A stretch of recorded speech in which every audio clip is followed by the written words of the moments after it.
et le secrétaire national exécutif chargé de la commission.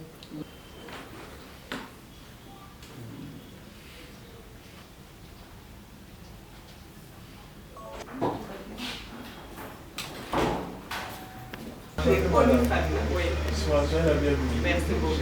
Merci. On sait déjà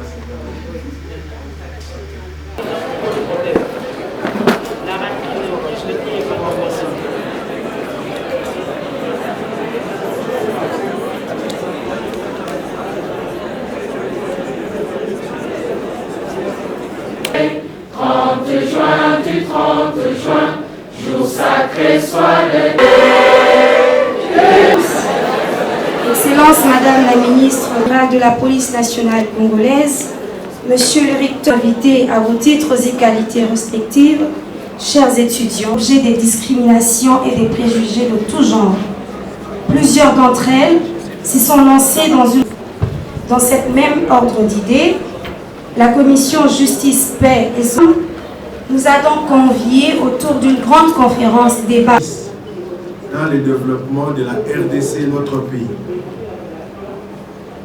Nous saluons d'une manière particulière la présence à cette cérémonie de son Excellence Madame la ministre déléguée chargée des personnes vivant avec handicap et autres vulnérabilités. Nous saluons également l'implication personnelle de Madame la ministre de l'économie nationale dans l'organisation de cette conférence. Toutes les deux ont été pour l'autre et pour l'une et pour l'autre est encore ici, formée ici à l'UPC. Et c'est une fierté pour notre université de voir toutes ces deux personnalités être portées à ces hautes fonctions de l'État. Et ce sont les fruits de l'UPC. Le thème de cette conférence est très important et s'impose à nous tous, de manière à en faire l'objet d'une réflexion profonde. Il s'inscrit dans une approche globale d'analyse critique des rapports sociaux et des transformations. Ce sujet témoigne qu'on se rend de plus en plus compte du fait qu'un développement durable doit prévaloir sur une bonne base d'égalité, de pleine participation des femmes et des hommes au développement de notre pays. En effet, le partage équitable des ressources et des responsabilités entre les femmes et les hommes nécessite une analyse comparée de situations et favorise une meilleure prise en compte des inégalités dans tous les secteurs de la vie pour le développement de la RDC, notre pays.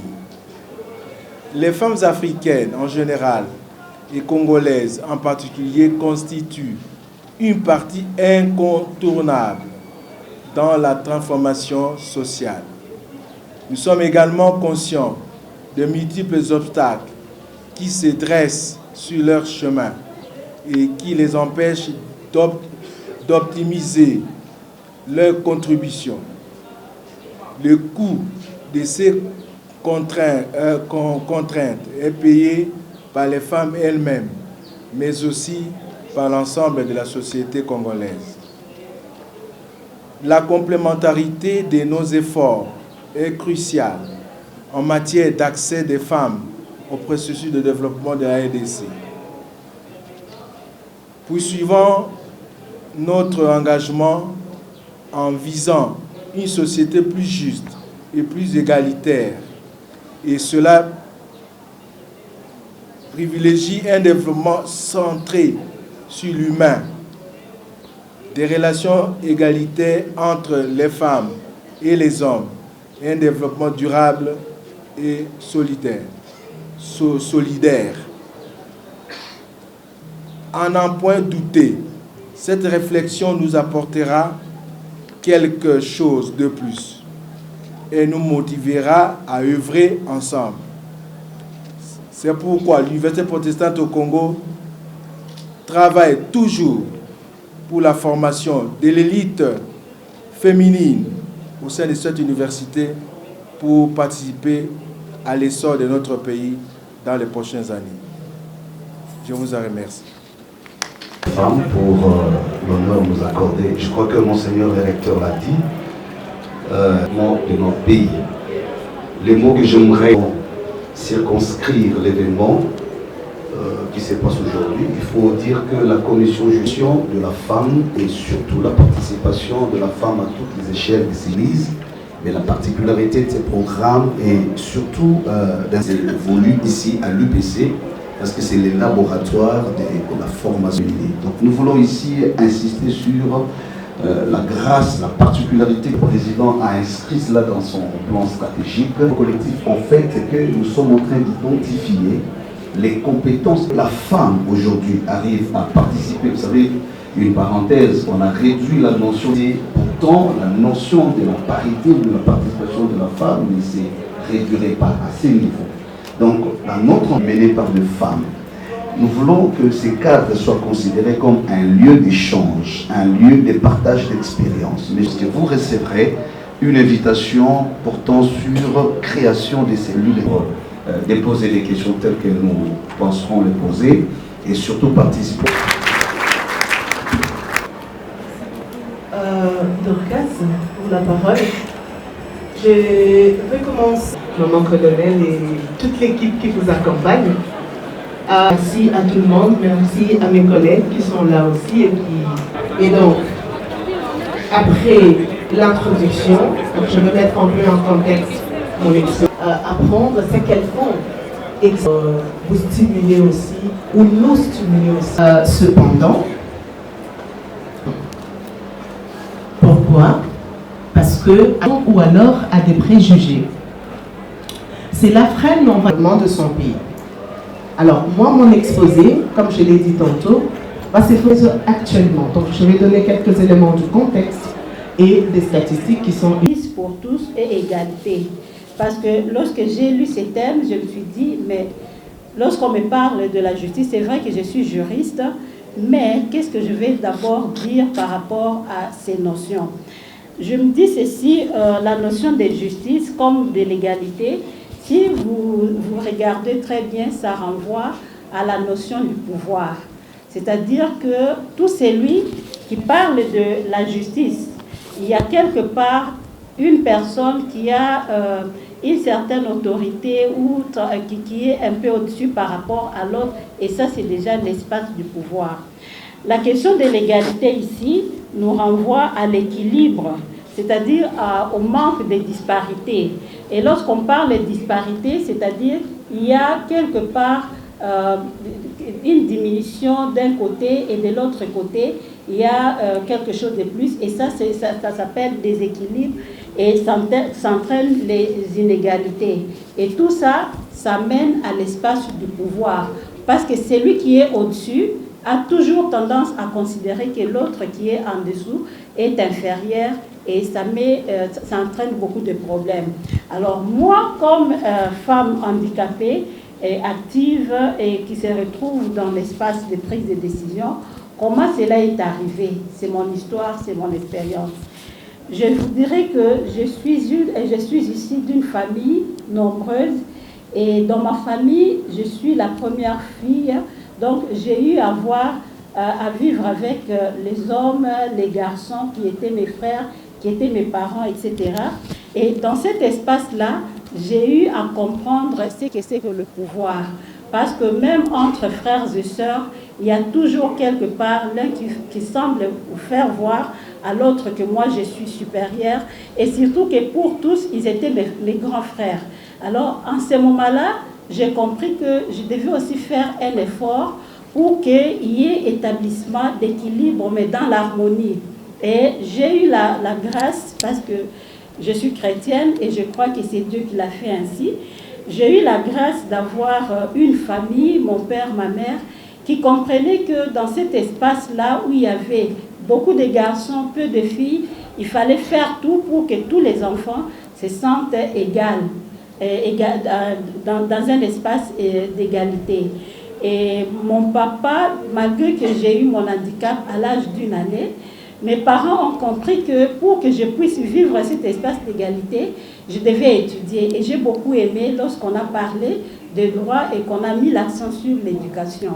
Mon père m'a dit, tu dois étudier parce que tes frères que tu vois ici, c'est vrai qu'aujourd'hui nous sommes là, on est dans une famille où on vit en harmonie, mais cela ne garantit pas que plus tard, cette harmonie va être toujours la même.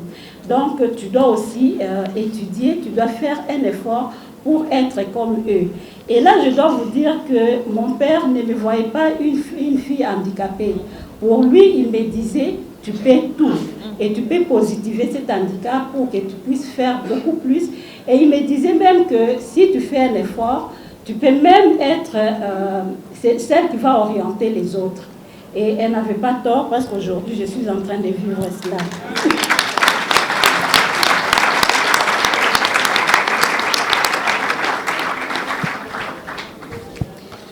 Alors, par rapport à l'exposé de ces jours, l'égalité, la justice pour tous et l'égalité. Qu'est-ce que moi j'ai fait? Bien sûr que ma famille m'a beaucoup aidée, mais j'avais une vision. Parce qu'avec le conseil de mon père, avec tout ce que je voyais, je me suis faite une vision et je me suis dit, je vais être une grande personne dans ce pays. Et pour cela, j'avais des repères. À l'époque, il y avait des femmes au gouvernement. Je ne sais pas si parmi nous ici, il y en a qui connaissent Madame Mayou Makala. Elle était parmi mes repères. Je connaissais aussi Madame Adrienne Ekilia. Je ne sais pas si vous la connaissez aussi. Elle aussi, c'était parmi les femmes modèles. Et chaque fois quand je les voyais à la télévision, je disais, parce que j'avais l'habitude de regarder la télévision avec mon père. Et lorsque nous suivions la télévision, surtout pendant les informations, et qu'on montrait ces femmes-là au comité central, au bureau politique, etc., je disais, mais papa, ces femmes-là, qu'est-ce qu'elles ont fait pour être là où elles sont? Et mon père me disait, elles ont étudié, elles se sont affirmées, et voilà qu'elles sont parmi les hommes. Alors il me disait, puis il ajoutait pour me dire, toi aussi tu peux faire et devenir comme elles. Alors c'était mes modèles. Et aussi à l'école, il faut dire qu'à l'époque, on parlait déjà de l'émancipation de la femme. Et comme vous savez, Madame Ekila Lyonda est parmi les femmes qui ont beaucoup écrit dans ces pays. Et lorsqu'on nous donnait des thèmes pour faire la rédaction, il y avait souvent des extraits des écrits de Madame Ekila Lyonda. Alors moi, quand je voyais ça, je me disais, je dois écrire comme cette femme. Et je vais aussi être, en fait, à l'époque, moi, je visais le comité central. Je me disais, je vais être membre du comité central comme cette femme qui écrit des livres, qui fait des publications et pour lesquels nous avons des thèmes et nous faisons des rédactions. Mais malheureusement, lorsque je suis allée à l'université, j'ai embrassé autre chose et au même moment, le comité central n'existait plus. Et là, je me suis retrouvée en train de faire le droit. Et vous savez, le droit fait partie des branches qui collaborent facilement avec le pouvoir. Alors là aussi, je me suis dit, moi, je vais faire le droit et je me suis interdite d'aller travailler comme conseillère juridique dans une société parce que je me disais, moi, je dois être parmi ceux qui vont décider. Donc, si je ne suis pas juge, si je ne suis pas procureur, je vais être avocate. C'est vrai que l'avocate ne décide pas directement, mais l'avocate influence la décision du juge. Parce que le premier jugement que le juge a sur sa table, c'est la note de plaidoirie de l'avocat. Alors moi, je me disais, je vais défendre et je vais influencer les décisions. Et à la fin de mes études, j'ai terminé, j'étais juriste. Et je dois vous dire que pendant tous ces temps-là, je ne savais pas qu'il y avait une discrimination pour les personnes handicapées. Dans ma famille, je n'étais pas discriminée. À l'école non plus. École primaire, humanité, même à l'université. En tout cas, je n'ai jamais vécu des situations de discrimination. Pour moi, j'oubliais même parfois que j'étais une personne handicapée. C'est juste quand j'ai terminé Et au moment d'aller chercher du travail, c'est là qu'on m'a fait sentir qu'effectivement, je n'étais pas comme les autres.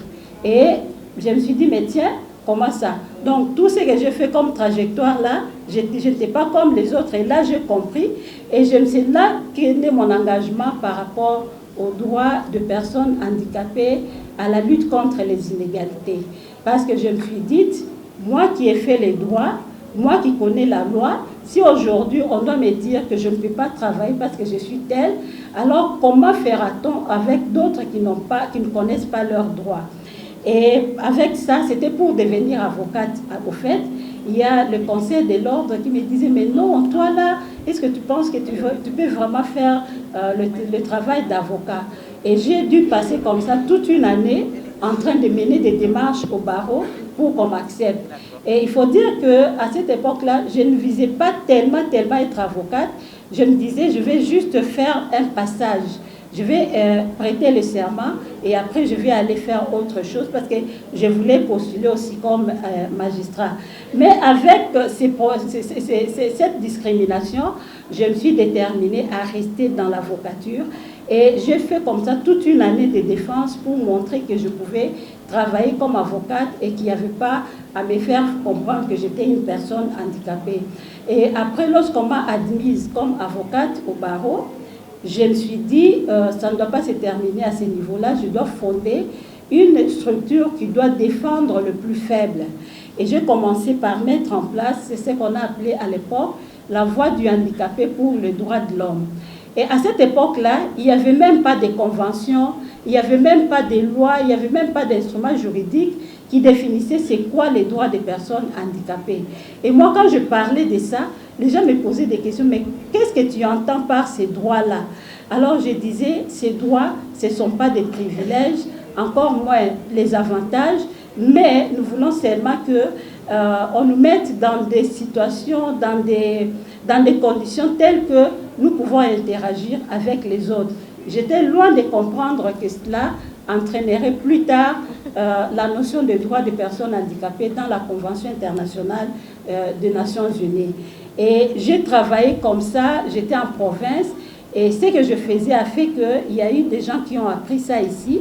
J'ai été amenée à venir à Kinshasa, j'ai rencontré des partenaires internationaux, notamment les Américains, qui ont compris que mon travail valait la peine et ils m'ont ouvert la voie vers l'international.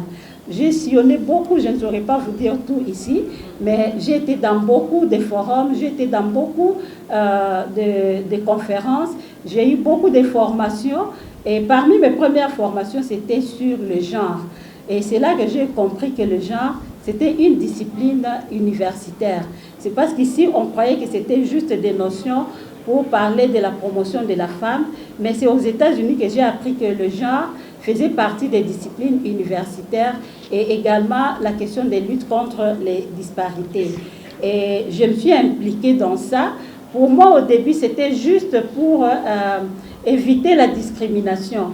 Mais ce travail-là m'a amené très loin parce que lorsqu'on commençait à parler des négociations de Sun City, moi, je ne savais pas, je ne m'impliquais même pas à ça parce que la politique, ce n'était pas vraiment ce que je visais. Je visais maintenant le fait qu'il fallait faire un effort pour se confirmer, etc. Et là, je me suis retrouvée aux États-Unis et on m'a appelée au département d'État. Et là, on me demandait maintenant de donner mes idées par rapport à ce qui devrait se faire à Sun City. Et chaque fois que j'ai discuté, je me suis dit, mais tiens, moi ici, qu'on ne voulait pas prendre au barreau, moi ici, qu'on ne pensait pas un jour que je pouvais intervenir dans des espaces comme celui-ci pour donner des orientations à ce qui concerne ce qui va devenir notre pays. Mais voici ici aux États-Unis et je suis consultée pour que la feuille de route sur le dialogue intercongolais puisse impliquer certaines notions, notamment la question des invalides de guerre, la question de la prise en compte des femmes, etc. Et ça, c'était déjà la résolution 1325 dont a parlé Madame Awa tout à l'heure. Et au retour des États-Unis, je me suis retrouvée ici et je me suis impliquée parce qu'à l'époque, il n'y avait pas vraiment beaucoup d'organisations de personnes handicapées, mais il y avait plus les organisations des femmes. Et quand je me suis retrouvée à Sun City, je me suis dit, après tout, même si je suis une personne handicapée, mais je suis d'abord une femme, et je dois commencer par travailler avec le réseau des femmes, et là, je vais faire sentir aussi la voix de la personne handicapée. Et c'est comme ça que j'ai intégré le réseau des femmes, et nous avons commencé à militer. Et je dois vous dire que dans cette lutte-là, il faut savoir être compétitive. Parce que si vous n'êtes pas compétitive, on va vous éclabousser et même votre voix n'ira pas loin. Et moi, j'ai appris ça. Et qu'est-ce que j'ai fait? J'ai commencé à m'auto-former. J'étais juriste, j'avais déjà beaucoup de connaissances, mais il y avait des domaines qui m'échappaient, notamment parce que j'aimais bien la résolution 1325. Et la résolution 1325, ça nous envoie à la sécurité, à la question de la paix. Et moi, j'ai commencé à m'auto-former. J'ai eu beaucoup de formations, j'ai lu beaucoup de livres sur les questions de sécurité, au point que lorsque nous sommes rentrés au pays après Sun City, beaucoup se sont orientés vers le Parlement, vers les institutions de l'État, telles que les institutions d'appui à la démocratie. Mais moi, je me suis orientée vers la réforme du secteur de sécurité. Et beaucoup m'ont dit, mais pourquoi ? Toi, tu es dans les droits des personnes handicapées, et comme tu es handicapé, ça te va bien, et quand tu parles, tu fais bien entendre la voix de celles-là qui ne peuvent pas être entendues. Moi, j'ai dit oui, ce que je connais est déjà mien, mais ce que je ne connais pas, je dois aller vers ça, parce que c'est ça qui fera ma force. Et je voudrais maintenant percer vers d'autres domaines, et surtout les domaines où les femmes ne sont pas nombreuses. Parce qu'il faut dire que depuis mon jeune âge, j'aimais bien compétir. À l'école, j'étais dans des groupes où il y avait parfois deux filles et peut-être 10, 15 garçons. Et on faisait comme ça des compétitions entre nous. On disait qui va être la première. Et moi, j'aimais ça.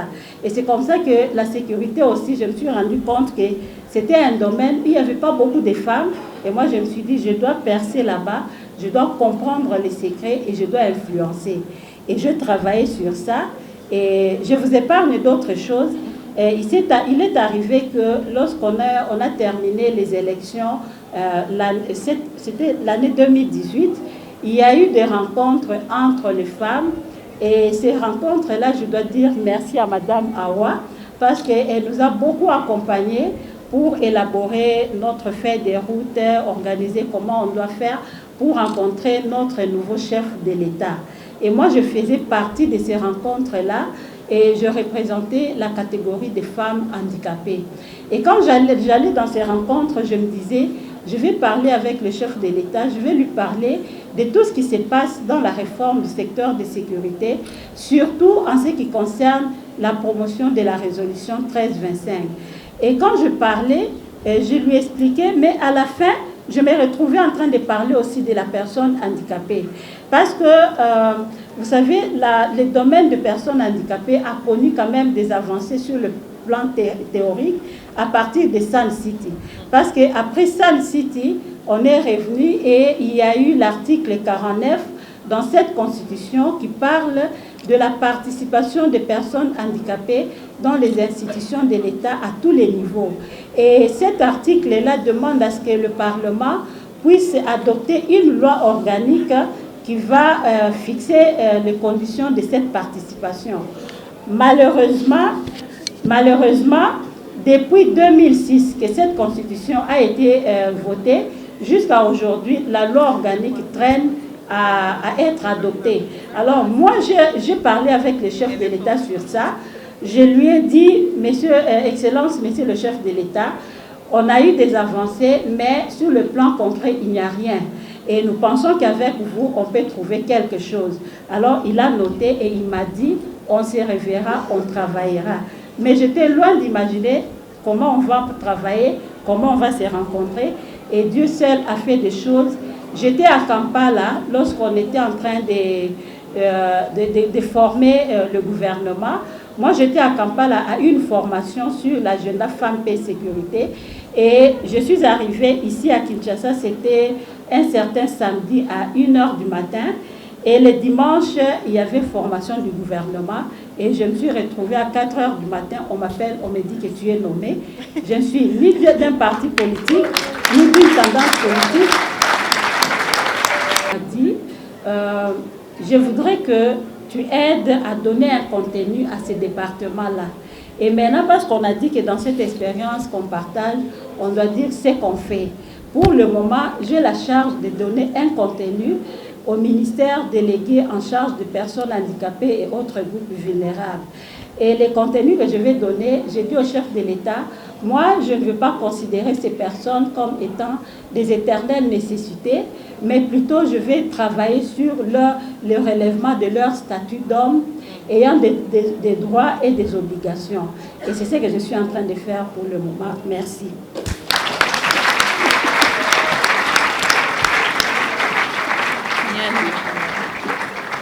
Merci beaucoup à son excellence. Vous avez rêvé de devenir grande. Que d'abord, nous avons voulu que les femmes sachent qu'il y a une loi dans ces pays qui parle déjà de la participation de la femme. Et il y a, je parle là de la Constitution qui, dans son article, parle déjà de la parité homme-femme comme principe de gestion de l'État. Donc, les femmes doivent comprendre que la Constitution, qui est la loi mère de ces pays, a déjà reconnu le fait que la femme a le droit de participer à titre égal avec son homologue homme dans la prise de décision. Et au-delà de ça, il y a des stratégies en ce qui concerne l'éducation des filles pour que les filles puissent aussi avoir des aptitudes et développer leurs capacités afin d'être compétitives. Parce qu'une chose est de vouloir être dans la prise de décision, mais une autre est aussi d'être compétitive avec les autres. Merci, madame. Merci.